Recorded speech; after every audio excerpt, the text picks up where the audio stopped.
You, my friend, came to the right place.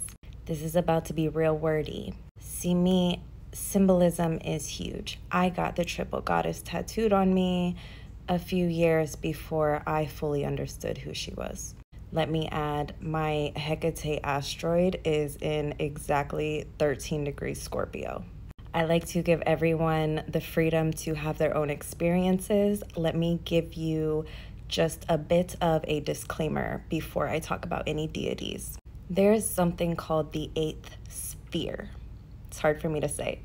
The eighth sphere is this realm where trickster spirits like to play. Never call out to a deity in desperation, especially not the triple goddess. Now, let me say, the beginning of 2022 was when I had my full-on experience with the triple goddess. And we're just going to call her the triple goddess because she's found, like I mentioned, in many cultures by different names. I will also say she came to me through a psychic reading I was getting from someone else. I was also told that she is a no-nonsense type of deity. I was told that she is very selective in who she works with. Now, I don't want to discourage you. I don't. I just want to prepare you as much as I can in the little time that we have here. See, I was in a place of very much evil energy that had been casted towards me that I was unaware of, I was very blindsided by. Now she represents the maiden, the mother, and the crone. I've been a mother for a decade. I was a mother again for a second time in 2020. And let's just say I was definitely in the beginning of 2022 initiated into my real mother energy. I don't know what it's like to call upon her because she came to me. My cat will not shut up right now, I'm sorry. Let me just say, of all the energies that I have worked with, she is by far top tier, no fucking bullshit, no nonsense, fuck around and find out ass energy. I have not worked with an energy more powerful. Of course, she is a connection to source energy, which source energy is everything, but this is a very distinct energy. You will know when she enters your life, and you will very much feel if she exits your life. Again, I am not a fear mongerer, but I want you to be prepared for life-changing events. However it is you choose to connect with this goddess, let it be the most respectful way that you can think of, okay? You're going to have a personal relationship of your own, so how things went down for me may look a little different for you. However, hold her in high regard. If you have any doubt that this is a trickster spirit that has come into you, of course, you can ask anything that is not of the light to leave. However, she is of the light and the dark, okay? And so I don't believe in good and bad necessarily. I know I said I was surrounded by evil energies, and it was definitely... Okay, here's another thing.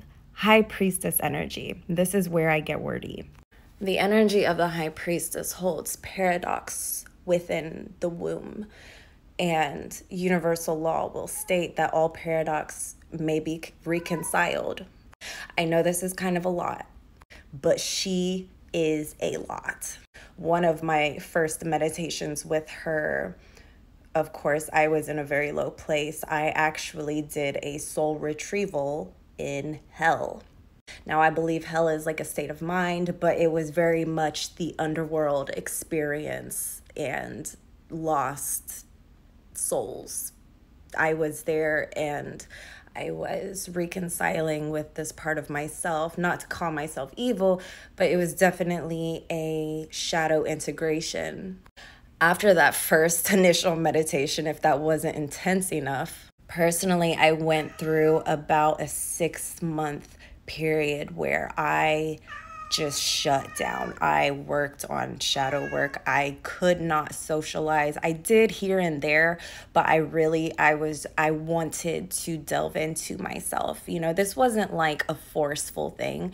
It was I know I need to integrate these parts of myself that I'm long overdue for integrating. That's part of my path. I'm a very deep person myself. I've been spiritual. I've spent a plethora of time alone in childhood and in my adulthood, but that definitely kicked it off for me.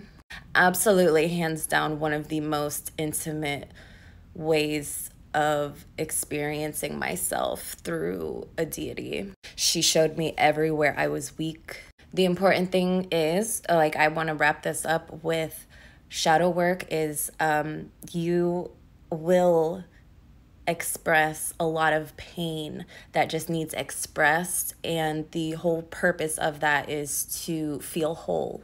Think of her like the Moldavite of deities, okay? You want to cut all the fake bullshit from your life? Call upon her, ask her to work with you. Just be prepared for the work involved. Also, if you're doing shadow work, it is so important to not get lost. I would never recommend any person spend 6 months in shadow work. It is so important to remember that you are whole and come up for air and live your life. Okay, so it is all balance. It is all what you're open to receiving, what you're open to experiencing within yourself. Again, I have some Scorpio energies, so I have no problems going to the real deep, murky parts of myself because it's really just part of what I came here to do. I hope that helps.